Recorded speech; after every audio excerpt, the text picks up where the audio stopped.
kapuso, 4 na tulog na lang, eleksyon 2025 na. Ang bisperas ng eleksyon, sabay pa sa Mother's Day. Kaya dumarami na ang mga biyaheng probinsya. Saksi, si Jamie Santos.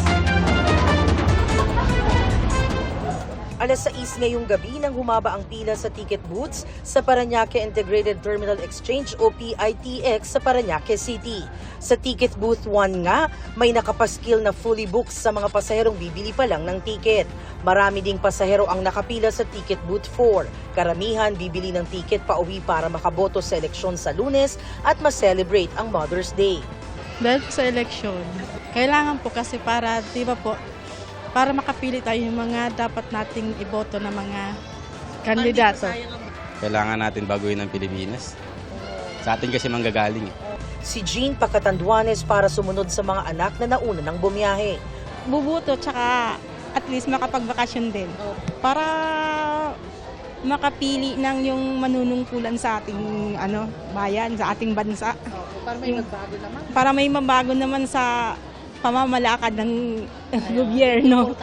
Ayon sa pamunuan ng PITX, marami pa namang available na biyahe. Ang fully book mula May 5 hanggang May 10, partikular sa biyahe patungong Bicol.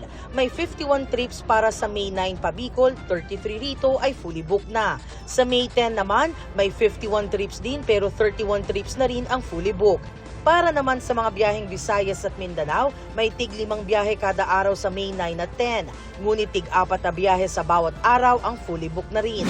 Pero sa Araneta City Bus Station sa Cubao, Quezon City, madalang pa lang ang mga pasahero.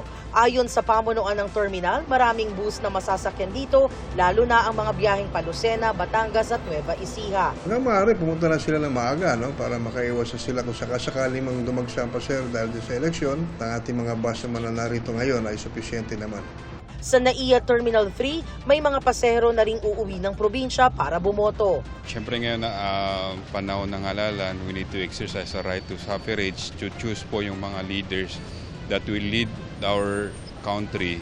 Paalala ng mga otoridad, siguraduhing planado ang inyong pag-alis upang maiwasan ang aberya sa biyahe. Makabubuting magpabook ng mas maaga at dumating ng maaga sa terminal upang maging maayos, maginhawa at ligtas ang inyong biyahe pauwi sa probinsya.